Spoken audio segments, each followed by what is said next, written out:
Hello अम्मी, यहाँ एक बहुत बड़ी गड़बड़ हो गई है। तो हमेशा बड़ी या बहुत बड़ी प्रॉब्लम ही क्रिएट करते हो। हाँ बोलो, अब क्या हुआ? वो मैं एक्चुअली डैडी जी के साथ एक एंटीक शॉप में आया था, तो यहाँ एक मूर्ति गिर गई और अब ये लोग पैसे मांग रहे हैं। तो क्या हुआ? तो अब ये पैसे मांग रहे हैं 30 लाख रुपए। What? 30 lakhs? वो भी एक स्टैचू के लिए? हाँ, मुझे कुछ समझ में नहीं आ रहा है। Gautam, are you serious? तुम घर पर पड़े रहते हो पूरे दिन, मुफ्त की रोटियां तोड़ते हो, उससे भी तुम्हारा पेट नहीं भरता कि तुम अब नई नई प्रॉब्लम्स क्रिएट कर रहे हो मेरे लिए। तुम बताओ कहाँ से लेकर आऊंगी मैं 30 लाख इतने शॉर्ट नोटिस पर? 30 लाख सुनते ही उसके पैरों तले जमीन खिसक गई थी। गौतम भी अवनी के गुस्से के आगे कुछ नहीं कह पाया। You know what? तुम्हें रोज रोज प्रॉब्लम्स क्रिएट करने की आदत हो गई है। But I am really sorry, इस बार मैं तुम्हारी कोई मदद नहीं करूंगी। ये प्रॉब्लम तुमने खुद क्रिएट की है, अब इसे सॉल्व भी तुम खुद करो। लेकिन अम्मी, आज गौतम और अवनी की शादी को 3 साल हो चुके थे, लेकिन गौतम आज भी अवनी के घर एक घर जमाई बनकर ही रहता था, जहां उसकी हैसियत एक नौकर जितनी ही थी। वो नौकरों की तरह कभी सांस की साड़ी आयरन करता तो कभी अवनी की गाड़ी साफ करता। घर की रसोई से लेकर घर की सफाई तक का सारा बोझ उसी के सर पर था। वहीं अवनी कभी कभी अपने पति की ये हालत देखकर बहुत झल्ला जाती थी, क्योंकि घर का पूरा फाइनेंशियल बोझ सिर्फ उसी के सर पर था।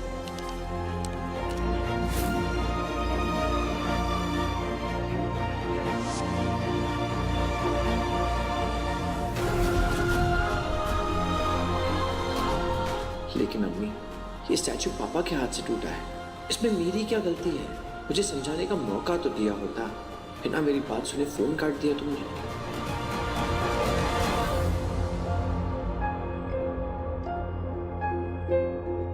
क्या हुआ मिस्टर? 1 घंटा हो गया, लेकिन अभी तक ना पैसे आए और ना तुम्हारी मदद के लिए कोई आदमी। ऊपर से बुढ़ा शॉप से भागने की कोशिश कर रहा था। वो तो अच्छा हुआ गार्ड्स की नजर इन पे पड़ गई, वरना ये तो रफू चक्कर होने का पूरा प्लान बना चुके थे। देखिए मिस्टर, 2 बजे अगर 5 बजे तक तुमने इस एंटीक स्टैचू के पैसे नहीं भरे तो मैं पुलिस को बुला के इस बुढ़े को अंदर करवा दूंगा, और इन बॉडीगार्ड से तुम दोनों की खातिरदारी कर लेंगे। समझ में आई मेरी बात? जी सर, समझ में आई, बस 2 मिनट दीजिए, हम फिगर आउट करते हैं। पापा जी, ये हमें यहाँ पेमेंट किए बिना जाने नहीं देंगे। लेकिन मैं जेल नहीं जाना चाहता, प्लीज तुम कुछ करो ना, तुम मेरे बदले जेल चले जाओ। वैसे भी मेरे परिवार ने 3 साल तक तुम्हें रहने के लिए छत दी है, इतना तो कर सकते हो ना तुम मेरे लिए। डैडी जी, मैं जेल तो चला जाता, पर ये लोग काफी स्ट्रिक्ट हैं, ऐसे नहीं छोड़ेंगे। आपने देखा नहीं वो मैनेजर कैसे धमकी देके चला गया। तो फिर पैसे दे दो ना इन्हें। 30 लाख देने, मेरे जेब में 30 फूटी कौड़ियां नहीं है। मैं नहीं कमाता, मुझे खर्चे के लिए भी अवनी पैसे देती है। मेरे पास नहीं है, न नौकरी है न पैसे, कैसे चुकाऊंगे? तो तुम अवनी को फोन करो, मैंने उसे फोन किया था, उसने फोन काट दिया बिना सुने। यूजलेस दामाद हो तुम एकदम, अपनी बात मेरी बेटी के सामने रख भी नहीं सकते। तुम उसे कॉल करो, मैं बात करता हूँ।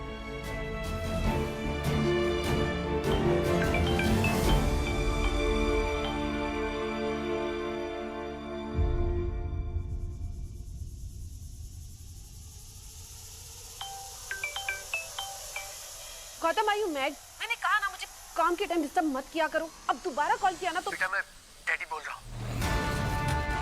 डैड? हाँ बेटा, मुझे तुम्हारी मदद की जरूरत है। वो मुझसे एक स्टैचू टूट गया और ये लोग पैसे मांग रहे हैं, नहीं दिया तो मुझे जेल भेज देंगे, ऐसा बोल रहे हैं लोग। पर डैड, आपको क्यों? ये गलती तो गौतम की है ना, तो आपको जेल क्यों? बेटा, वो दरअसल मुझसे ही टूट गया था। स्टैचू देखते हुए मैं उसकी पिक्चर्स ले रहा था, मेरा हाथ लग गया और स्टैचू नीचे गिरा और टूट गया। डैड, आप ऑलरेडी जानते हैं कि गौतम ने घर पे कितनी प्रॉब्लम्स क्रिएट कर रखी हैं, और आप भी मेरी लाइफ में नई नई प्रॉब्लम्स लेकर आ रहे हैं। लेकिन बेटा अच्छा, ठीक है, अब बताइए आप कहाँ पर हैं? मैं मॉम को लेकर आती हूँ। बेटा, हम एंटीक शॉप पर है, Madhav Nagar. Okay, wait there, मैं अभी आ रही हूँ। अवनी के सामने बहुत बड़ी मुसीबत खड़ी थी, जिससे निकलना उसके लिए आसान नहीं था।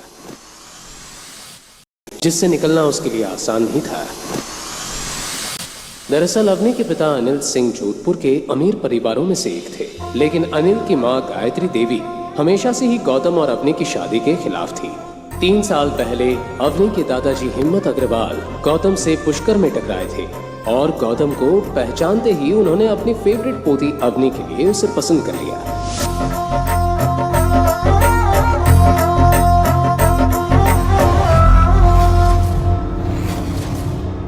अवनी अपने दादाजी से बहुत प्यार करती थी और उनकी किसी भी बात को टाल नहीं सकती थी। पर शादी के कुछ वक्त बाद ही हिम्मत अग्रवाल दुनिया को अलविदा कह गए, इस राज के साथ कि उन्होंने गौतम को अवनी के लिए क्यों चुना, कैसे पहचानते थे वो गौतम को। फिर उनके जाने के बाद परिवार की बागडोर उनकी पत्नी और अवनी की दादी गायत्री देवी ने अपने हाथों में ले ली। गायत्री देवी अपने परिवार के रुतबे और नाम का बहुत ध्यान रखती थी और साथ ही अपने परिवार में गौतम नाम का धब्बा बर्दाश्त नहीं कर पा रही थी। इसलिए उन्होंने हिम्मत जी के जाने के बाद अनिल और उसके परिवार को अग्रवाल मैंशन से अलग कर दिया था। अवनी आज भी और अवनी की दादी गायत्री देवी ने अपने हाथों में ले ली। गायत्री देवी अपने परिवार के रुतबे और नाम का बहुत ध्यान रखती थी और साथ ही अपने परिवार में गौतम नाम का धब्बा बर्दाश्त नहीं कर पा रही थी। इसलिए उन्होंने हिम्मत जी के जाने के बाद अनिल और उसके परिवार को अग्रवाल मैंशन से अलग कर दिया था। अवनी आज भी ये सदमा भूल नहीं पाई थी। अब दिन रात उसके दिमाग में सिर्फ एक ही बात चलती रहती थी कि अपने परिवार की हालत कैसे सुधारी जाए। आज एक बार फिर उसके सामने मुसीबत खड़ी थी। वो अगले ही पल अपनी मॉम गीता के साथ माधव नगर जाने के लिए गई।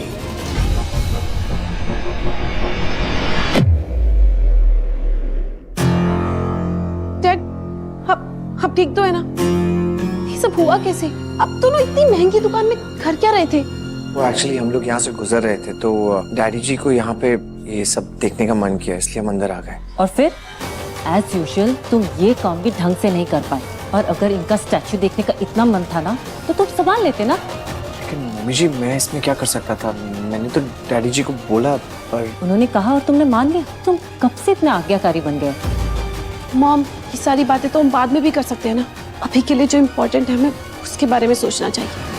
ये 30 लाख रुपए आएंगे कहाँ से? इसी बात पर गुस्सा आ रहा है तो ससुर जी हमारे लिए प्रॉपर्टी कुछ भी नहीं छोड़ गए, और ये पनौती हमारे नसीब में बांध गए। मॉम, क्या मॉम?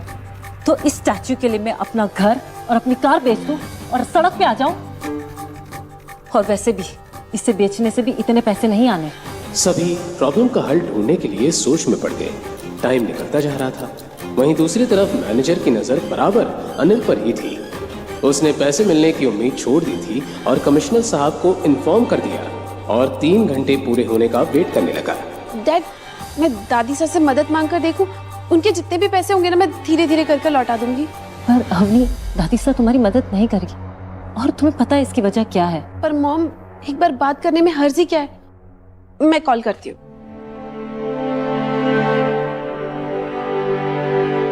अवनी ने अगले ही पल अपनी दादी गीता देवी को कॉल लगा दिया, पर उसे यही डर सता रहा था कि गीता देवी उसका फोन उठाएगी कि नहीं।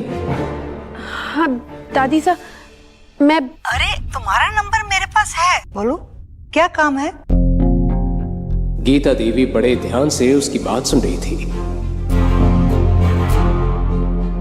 हाँ ठीक है, मैं तुम्हें पैसे दे दूंगी, लेकिन इसके बदले में तुम्हें मेरी एक शर्त माननी पड़ेगी। शर्त? कैसी शर्त? हमारी फैमिली जल्द ही जोधपुर के सबसे बड़ी कंपनी अवतार ग्रुप के साथ मिलकर काम करने जा रही है। अगर आज भी तुम्हारी आंखों में मेरे लिए कोई इज्जत है या मुझे अपनी दादी मानती हो, तो अभी के अभी तुम गौतम को तलाक दे दो। अवतार ग्रुप के चेयरमैन के बेटे कबीर के साथ शादी करो। दादी साहब, आप ऐसा कैसे बोल सकती हैं? इस बार तो गौतम की इसमें कोई गलती भी नहीं थी। देखो, मुझे इससे कोई मतलब नहीं है। अगर तुम्हें मेरी शर्त मंजूर है तो मैं तुम्हारी मदद कर दूंगी। दादी साहब, मेरे पापा आपके बेटे हैं, वो अपने बेटे के साथ ऐसा कैसे कर सकती हैं? और आज अनिल जिस प्रॉब्लम में है ना, उसकी वजह सिर्फ तुम हो, और इसीलिए अगर तुम्हें मेरी शर्त मंजूर है तो मैं तुम्हें पैसे देने के लिए तैयार हूँ। दादी साहब, मेरी बात। अवनी को अब सामने कोई रास्ता नजर नहीं आ रहा था। अवनी प्लीज डोंट वरी, मैं कुछ करता हूँ। अब क्या करोगे तुम? इतनी बड़ी रकम बाहर जाके भीख मांग के लाओगे क्या? अवनी, तुम मेरी बात सुनो। तुम आज ही के आज इस आदमी से तलाक ले लो। ये तेरी लाइफ से आउट, तो फिर दादी साहब हमें अपने घर में एंट्री दे देगी। और वैसे भी कबीर तुम्हारा दोस्त है, वो तुम्हें बहुत अच्छे से जानता है, और आई एम श्योर वो तुम्हारी हेल्प करेगा। और उसके पापा बहुत पैसे वाले हैं, और 30 लाख उनके लिए कुछ भी नहीं है। Come on Avni. गीता देवी को अब कबीर के सिवा कोई रास्ता नजर नहीं आ रहा था, लेकिन कबीर का एक ऐसा सच था जिसे अवनी अच्छे से जानती थी। दरअसल कबीर अवतार ग्रुप का वाइस चेयरमैन शेखर आनंद का इकलौता बेटा था, जो बचपन से ही अय्याश था।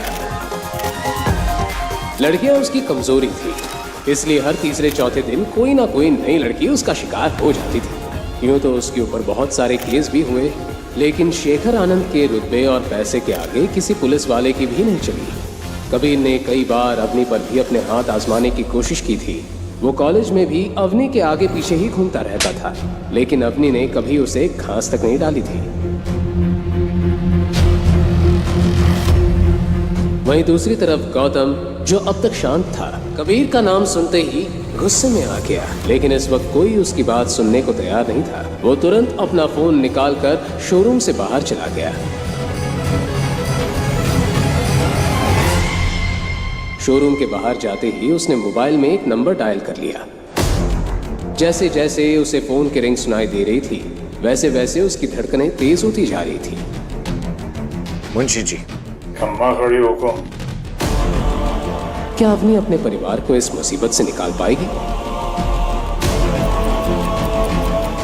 आखिर गौतम ने किसे फोन किया था? क्या कबीर अवनी की मदद करेगा? क्या होंगे इन सारे सवालों के जवाब? जानने के लिए सुनते रहिए द रॉयल वॉरिस, सिर्फ पॉकेट